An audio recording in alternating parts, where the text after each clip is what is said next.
नमस्कार, आवाज समाचार देख रहे हैं आप और आपके साथ मैं हूं स्मिता रिशाल। वक्त हो गया 4 बजे की तमाम अहम और बड़ी खबरों का, जिस पर करेंगे नजर, लेकिन उससे पहले नजर इस वक्त की हेडलाइंस पर। सर्विस चार्ज में मनमानी पर अड़े रेस्टोरेंट वाले, सरकारी गाइडलाइंस को दिल्ली हाईकोर्ट में दी चुनौती। 20 जुलाई को होगी सुनवाई। रेलवे ने प्रीमियम ट्रेनों में खाने पीने के आइटम से हटाया 50 रुपए का सर्विस चार्ज। चाय हुई सस्ती, लेकिन लंच डिनर जैसी मील के बढ़ाए दाम। मॉनसून सत्र के दूसरे दिन महंगाई पर महासंग्राम। विपक्ष के हंगामे के बाद राज्यसभा और लोकसभा कल तक के लिए स्थगित। रुपए में रिकॉर्ड गिरावट, पहली बार $1 का भाव 80 के पार, लेकिन बाद में कुछ रिकवरी, लेकिन बाद में सुधार के साथ 79 रुपए 84 पर बंद हुआ रुपया। बाजार ने लगाया तेजी का हैट्रिक, फार्मा को छोड़कर सभी सेक्टर इंडेक्स में तेजी। मिड कैप स्मॉल कैप शेयरों में खरीदारी, रियलिटी बैंकिंग ऑटो शेयरों में तेजी। सेंसेक्स 246, निफ्टी 62 पॉइंट चढ़े। नई कंपनियों के विनिवेश की रफ्तार पड़ सकती है धीमी, सरकार का जोर। आईडीबीआई बैंक, बीईएमएल जैसे पहले से तय कंपनियों के डिसइन्वेस्टमेंट को निपटाने पर आवाज एक्सक्लूसिव। नूपुर के खिलाफ दर्ज एफआईआर में नहीं उठाए जाएं कोई कड़ा कदम, सुप्रीम कोर्ट का आदेश। कहा नूपुर शर्मा की जान की रक्षा करना हमारा कर्तव्य। 10 अगस्त को अगली सुनवाई। भयंकर गर्मी की चपेट में पूरा यूरोप, लंदन से लेकर पेरिस तक 40 डिग्री तापमान ने मचाया हाहाकार।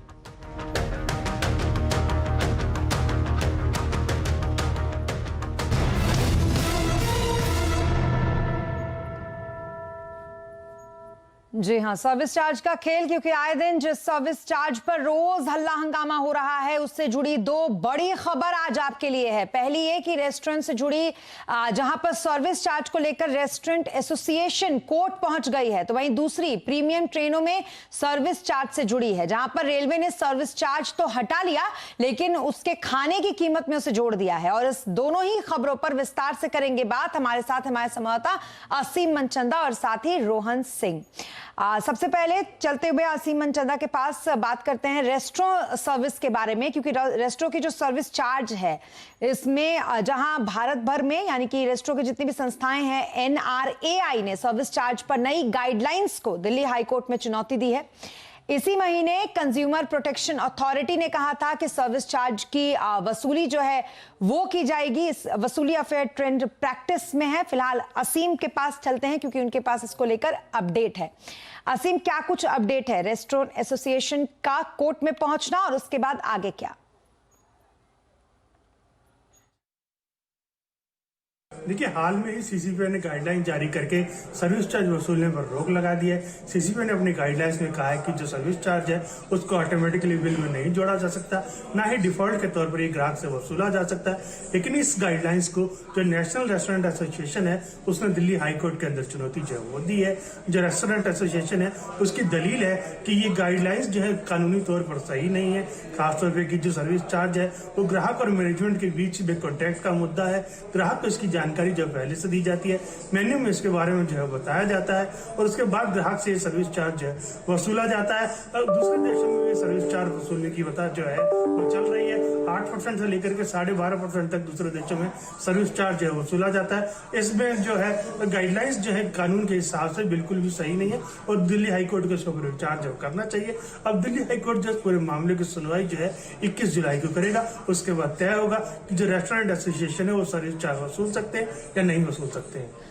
जी, तो ये तो रहा रेस्टोरेंट का हाल। अब रेलवे का भी बात यहाँ पर रेलवे की भी करेंगे, क्योंकि इधर रेलवे ने राजधानी और शताब्दी जैसे प्रीमियम ट्रेनों से सर्विस चार्ज तो खत्म कर दिया है, लेकिन सर्विस चार्ज की रकम को खाने में जोड़ दिया गया है। रोहन से समझेंगे कि क्या कुछ अब नया गणित होगा रेलवे की तरफ से जो ये किया गया है उसके बाद। रोहन, बताएं किस तरीके से अब हम देखेंगे, क्योंकि सर्विस चार्ज तो हटा दिया गया, लेकिन खाना अब महंगा हो जाएगा ट्रेनों में। जी, आपको याद होगा कुछ दिन पहले सोशल मीडिया पे एक तस्वीर काफ़ी वायरल हुई थी। भोपाल शताब्दी के एक यात्री ने एक ट्वीट किया था जिसमें उसने 20 रुपए की चाय ऑर्डर की थी। उस पर उससे 50 रुपए का सर्विस चार्ज लिया गया था, यानी उसे वो चाय 20 के बजाय 70 रुपए की पड़ी थी। इसके बाद कई तरह के सवाल उठाए गए थे। दरअसल अगर आप राजधानी, शताब्दी या दुरंतो जैसी ट्रेनों में सफ़र करते हैं और टिकट बुकिंग के वक्त अगर आप खाना ऑप्ट नहीं करते हैं, बाद में सफ़र के दौरान खाना ऑर्डर करते हैं, तो रेलवे आपसे 50 रुपए का सर्विस चार्ज वसूलती आई है खाने के ऊपर।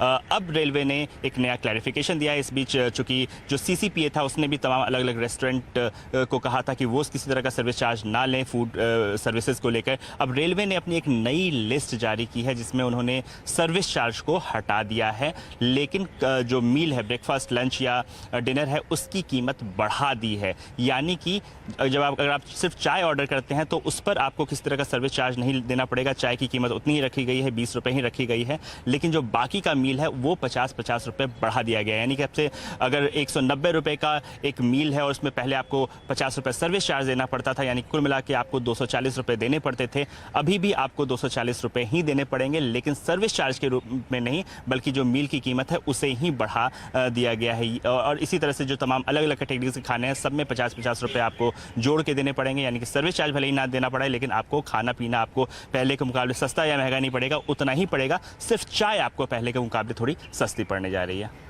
जी हाँ, तो सिर्फ सस्ते चाय से फिलहाल काम चलाना होगा और सर्विस चार्ज को लेकर ये तमाम अपडेट हमारे दोनों ही संवाददाताओं ने दिया, रेस्टोरेंट और साथ ही रेलवे की तरफ से क्या कुछ किया गया है उसमें। बहुत शुक्रिया असीम आपका भी और बहुत शुक्रिया रोहन आपका भी। आगे बढ़ेंगे और अब बात रुपए की करेंगे। रुपए की तरफ इसलिए रुख करते हैं क्योंकि रुपए ने आज 80 का लेवल तोड़ दिया। पिछले 60 ट्रेडिंग सेशन से रुपए में लगातार रिकॉर्ड गिरावट देखने को मिल रही है।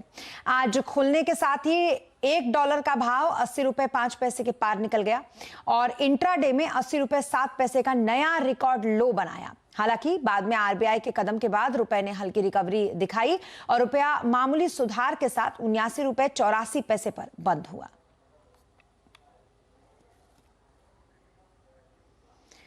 और अब बात मार्केट की। बाजार में आज मुनाफे का मंगलवार रहा। बाजार ने आज तेजी का हैट्रिक लगाया है। सेंसेक्स 246 पॉइंट चढ़कर 54,768 पर और निफ्टी 62 पॉइंट चढ़कर 16,341 पर बंद हुआ।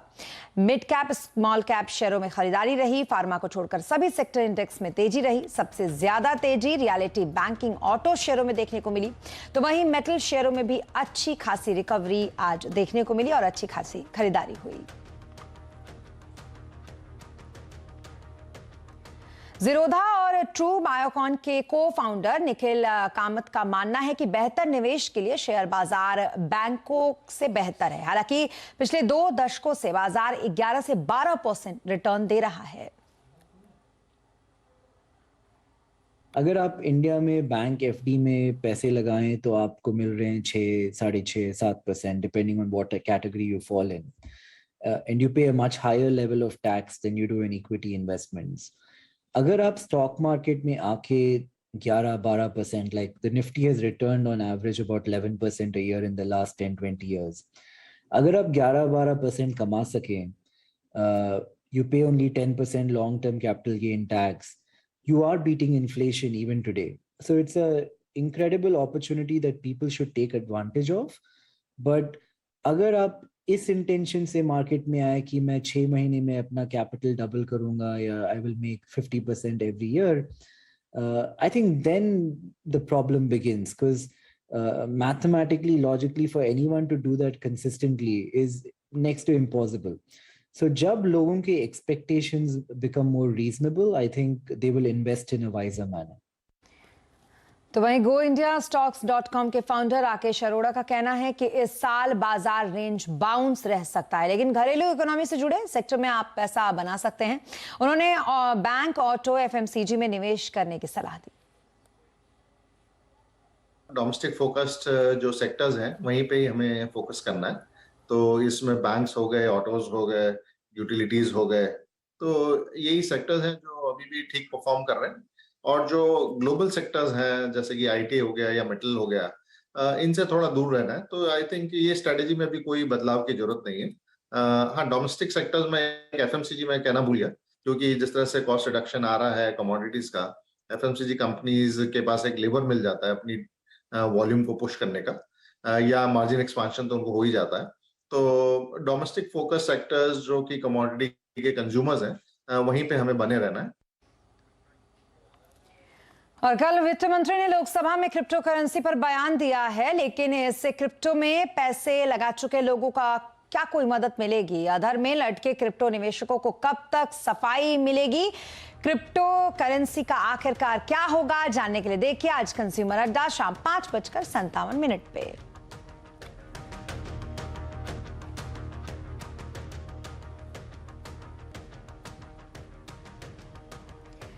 और अब बात करेंगे संसद की, वो इसलिए क्योंकि संसद में विपक्ष के जोरदार हंगामे के बाद मॉनसून सत्र के दूसरे दिन की कार्रवाई भी कल तक के लिए स्थगित करनी पड़ी। विपक्ष ने महंगाई के मुद्दे को लेकर दोनों सदनों में जमकर हंगामा किया। ज्यादा जानकारी के लिए हमारे साथ जुड़ रहे हैं लक्ष्मण रॉय जी, जिनसे हम बातचीत करेंगे। लक्ष्मण जी, कल से ये कहा जा रहा था कि ऐसा होकर रहेगा कि भले ही अपील की गई हो, लेकिन सदन में हम देखेंगे कि हंगामा होगा। सदन में हंगामा हुआ, दोनों सदनों की कार्रवाई को स्थगित आखिरकार क्यों करना पड़ा? बिल्कुल, ये स्थगित इस वजह से करनी पड़ी क्योंकि विपक्ष पहले ही से मन बनाए हुए था कि सरकार को 3-4 मुद्दों पर पूरी तरह से घेरना है, और उस घेरने की रणनीति के तहत आज शुरू से ही, जैसे संसद में लोकसभा में प्रश्नकाल शुरू हुआ, क्वेश्चन आवर शुरू हुआ, उसके साथ ही अमूमन होता क्या है, क्वेश्चन आवर के बाद हंगामा शुरू होता है, लेकिन क्वेश्चन आवर में हंगामा होना शुरू हो गया। राज्यसभा में यही हाल हुआ कि जैसे क्वेश्चन आवर शुरू हुआ और किसान से जुड़े एक सवाल के जवाब दिए जा रहे हैं, तो उसी वक्त हंगामा शुरू हो गया, और हंगामा इतना जोरदार रहा कि 10 मिनट से ज़्यादा कार्रवाई चल नहीं पाई। पहले तो कार्रवाई को 2 बजे तक के लिए स्थगित करनी पड़ी, फिर पूरे दिन भर के लिए स्थगित करनी पड़ी। दरअसल 3-4 मुद्दे हैं जिसको लेकर विपक्ष लगातार संसद में हंगामा करता रहा, संसद के बाहर भी। उसमें से एक प्रमुख मुद्दा है महंगाई, दूसरा जीएसटी से जुड़ा हुआ जो महत्वपूर्ण फैसला लिया गया है, जिसमें कई सारे नॉन ब्रांडेड सामान पर जीएसटी लगा दिया गया है, उससे इसकी कीमतें बढ़ रही हैं, वो एक मुद्दा था। और इन दोनों मुद्दों पर मल्लिकार्जुन खड़गे जो कि विपक्ष के नेता है राज्यसभा में, उन्होंने नोटिस दिया था बहस कराने के लिए, लेकिन उनके नोटिस को स्वीकार नहीं किया गया। इसी तरीके से यहाँ पे जो सेना में भर्ती की नई योजना जो अग्निपथ स्कीम लाई गई है, उसका भी विरोध किया जा रहा है, उसके पर ही बहस कराने के लिए नोटिस दिया गया आज, लेकिन आज उस नोटिस को स्वीकार नहीं किया गया। लेकिन मुझे लगता है कुछ दिनों तक हंगामा चलेगा, फिर इन सारे मुद्दों पर एक तय नियम के हिसाब से बहस शुरू की जाएगी, और ताकि सदन की कार्रवाई जो है कुछ सुचारू तरीके से चलाया जा सके। लेकिन फिलहाल मुझे लगता है कि अगले 2-3 दिन तक हंगामे का ये दौर चलता रहेगा। जी, आप बने रहे हमारे साथ लक्ष्मण जी। और कुल मिलाकर हंगामा आज फिर बरपा, जैसा कि लक्ष्मण जी बता रहे थे। संसद में चर्चा के बजाय क्यों हो रहा है विपक्ष का ये हंगामा आज आवाज अड्डा में, इसी पर करेंगे बड़ी चर्चा शाम 7:57 पर। और अब बात अग्निपथ योजना की, जिसके तहत सेना में भर्ती को लेकर नया विवाद अब शुरू हो गया है। दरअसल आम आदमी पार्टी के सांसद संजय सिंह, जेडीयू के नेता उपेंद्र कुशवाहा और बीजेपी सांसद वरुण गांधी ने सेना की भर्ती में जाति प्रमाण पत्र मांगे जाने पर सवाल खड़े किए हैं। संजय सिंह ने ट्वीट किया है कि मोदी सरकार का घटिया चेहरा देश के सामने आ चुका है। क्या मोदी जी दलितों, पिछड़ों, आदिवासियों को सेना में भर्ती के काबिल नहीं मानते? भारत के इतिहास में पहली बार सेना भर्ती में जाति पूछी जा रही है। मोदी जी, आपको अग्निवीर बनाना है या जातिवीर? हालांकि सेना ने इस पर सफाई दी। सेना ने कहा कि अग्निपथ योजना के तहत सैन्य भर्ती प्रक्रिया में कोई बदलाव नहीं किया गया है। पहले भी जाति और धर्म प्रमाण पत्र मांगा जाता रहा है। प्रशिक्षण और तैनाती के दौरान शहीद होने वाले सैनिकों का अंतिम संस्कार करने के लिए धर्म का पता होना बेहद जरूरी होता है। इससे उनका अंतिम संस्कार उसी धर्म के मुताबिक किया जाता है। रक्षा मंत्री राजनाथ सिंह ने विपक्ष के सवालों को महज अफवाह बताया। हमारे आजादी के पहले से वही व्यवस्था अब तक चली आ रही है, कहीं पर कोई परिवर्तन नहीं हुआ। लेकिन जाति की जो मांग की गई है सर, मैं जो कह रहा हूँ कि पुरानी व्यवस्था रही है, वही व्यवस्था चली आ रही है। और अब बात करेंगे विनिवेश की, जिसकी प्लानिंग पूरी तरीके से सरकार ने कर ली थी, लेकिन विनिवेश को लेकर सरकार अपनी रणनीति बदलने जा रही है। हमें एक्सक्लूसिव जानकारी मिली है। उसका फोकस अब पहले से तय कंपनियों के काम को निपटाने पर है। नई कंपनियों को लिस्ट में जोड़ने को लेकर वो ज्यादा उत्साहित नजर नहीं आ रही। पूरी खबर जानने के लिए चलते हैं लक्ष्मण रॉय जी के पास। लक्ष्मण जी, क्या कुछ प्लान है अब जो नई एक तरीके से रणनीति सरकार ने बनाई है इसको लेकर? उसमें मुझे लगता है कि नई रणनीति के तहत सरकार ने पिछली रणनीति को, पुरानी रणनीति को पीछे छोड़ दिया है। दरअसल सरकार ने ये कहा था कि हम विदेश विनिवेश के लिए नई नीति ला रहे हैं और जिसका ऐलान भी किया गया था, जिसके तहत नॉन स्ट्रेटेजिक सेक्टर की सारी सरकारी कंपनियों को प्राइवेटाइज किया जाना था। स्ट्रेटेजिक सेक्टर में अधिकतम 4 कंपनियां रखा जाना था, लेकिन उस विनिवेश नीति के तहत प्रक्रिया काफ़ी धीमी चल रही है। स्थिति यह है कि 3 से 4 विभागों की सरकारी कंपनियों पर चर्चा ही हुई, लेकिन अभी तो कोई फैसला नहीं हुआ है। इससे साफ संकेत मिल रहा है कि सरकार नई पाइपलाइन या फिर नई सरकारी कंपनियों के विनिवेश पर शायद विचार फिलहाल ना करे, या फिर उस पर उतना आक्रामक ना रहे जितना कि आक्रामक रहती थी। इसके पीछे 2-3 वजह है। पहला तो पॉलिटिकल लीडरशिप की तरफ से अब थोड़ा सा सुस्तीपन दिख रहा है, वो जो सक्रियता दिखती थी वो नहीं दिख रही है। दूसरा, बाजार की हालत उतनी अच्छी नहीं है कि सरकार आगे बढ़ चढ़ के विनिवेश करे, चूँकि LIC में सरकार पहले ही निराश हो चुकी है, तो और अलग अलग विभागों की तरफ से कई सारी अड़चनें आ रही हैं। तो इन सबको देखते हुए मुझे लगता है कि नई लिस्ट विनिवेश की शायद उस पर सरकार तेजी से आगे ना बढ़े। हाँ, BML, IDBI बैंक जैसे जो कंपनियां हैं जिसकी विनिवेश की प्रक्रिया चल रही है, उसको सरकार वाकई फास्ट ट्रैक करके पूरा करना चाहेगी। जी, बहुत शुक्रिया तमाम डिटेल्स और जानकारी के लिए लक्ष्मण जी आपका। तो कुल मिलाकर ये नई प्लानिंग है, एक्सक्लूसिव जानकारी जो लक्ष्मण जी के पास थी। और अब संसद में चर्चा के बजाय आखिरकार क्यों बरप रहा है हंगामा, इसी पर होगी आज बड़ी चर्चा शाम 7:57 पर आवाज अड्डा में। तो बात यूरोप की, वो इसलिए क्योंकि अगर आप यूरोप घूमने जाने की सोच रहे हैं तो ये खबर आपके लिए बेहद खास है। पूरा यूरोप इस वक्त भारी गर्मी से जूझ रहा है। ब्रिटेन में इस वक्त जहां 25 डिग्री तापमान रहना था, वहां अब 40 डिग्री तक पहुंच चुका है। यूरोप के पूरे दूसरे देशों की अगर बात करें तो उनका हाल तो और भी ज्यादा बुरा है। यूरोप की गर्मी के हाहाकार की जानकारी दे रहे हैं सीधे लंदन से संजय सूरी जी। सीधे चलते हैं उनके पास। संजय जी, क्या कुछ हाल है गर्मी का, और लंदन में ठंड के बजाय अब गर्मी किस तरीके से लोग अब इसको झेल रहे हैं, या यूं कहें कि इसमें जी रहे हैं? देखिए, भारत की सोच, गर्मी की सोच के पसीने आते हैं। अब तो यहाँ पे वास्तव में पसीने आ रहे हैं, क्योंकि एक मजाक चलता है सालाना कि जरा सी गर्मी हो तो लगता है कि ये भारत की गर्मी यहाँ इंग्लैंड आ गई है, और लोग ये बात तब करते हैं जब यहाँ पे तापमान 25-26 हो जाए। अब जो है 38 हो गया है, और उससे बढ़ के आज अनुमान है कि 40 और कुछ इलाकों में 42 तक हो जाएगा। यूरोप में, स्पेन में 43 डिग्री पहुंचा हुआ है। बहुत बेहद गर्मी बढ़ रही है, हजारों की मौतें हो चुकी हैं।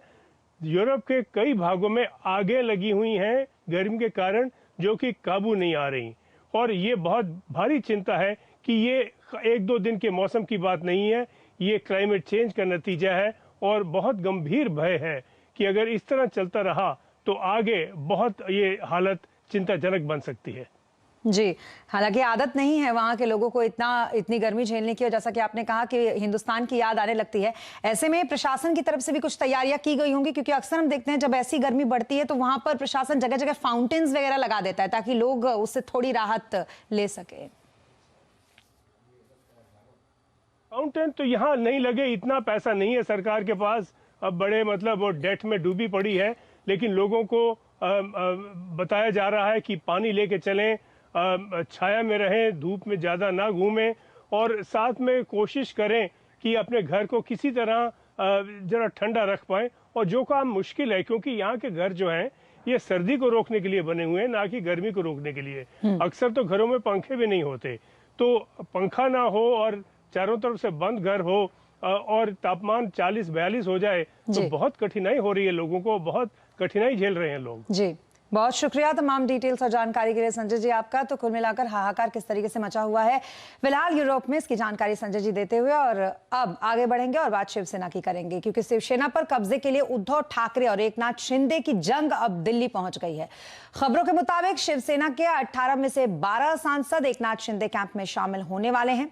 हमारे सहयोगी चैनल CNN News 18 के सूत्रों के मुताबिक लोकसभा सेक्रेटेरिएट बागी सांसद राहुल शिवाले को शिवसेना पार्लियामेंट्री पार्टी का नेता बताते हुए एक पत्र जारी कर सकता है। इस बीच एकनाथ शिंदे भी दिल्ली पहुंच गए हैं।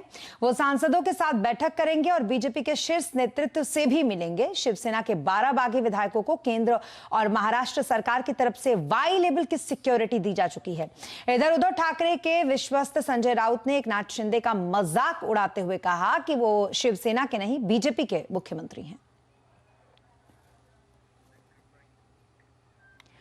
और अब बात हरियाणा की, जहां के नूह में डीएसपी की हत्या का मामला सामने आया। खनन माफिया पर डीएसपी को ट्रक से रौंदने का आरोप लगा है। आरोप है कि खनन माफिया ने डीएसपी सुरेंद्र सिंह को ट्रक से कुचल दिया, जिससे उनकी मौके पर ही मौत हो गई।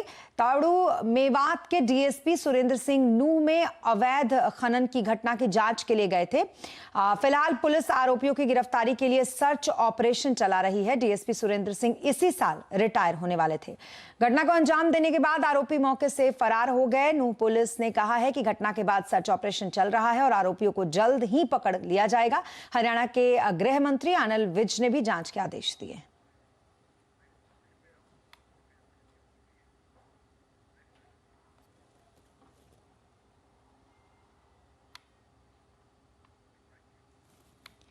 दो दीवाने शहर में, मेरी आवाज ही पहचान है, हुजूर इस कदर भी ना इतराया के चलिए, ऐसे सैकड़ों गीतों को मखमली आवाज देने वाले मशहूर गायक भूपेंद्र सिंह का कल रात निधन हो गया। भूपेंद्र सिंह ने 42 साल की उम्र में मुंबई के एक अस्पताल में आखिरी सांस ली। उनके निधन से बॉलीवुड में शोक की लहर है। गानों के जरिए वो हमेशा अपने चाहने वालों के बीच जिंदा रहेंगे।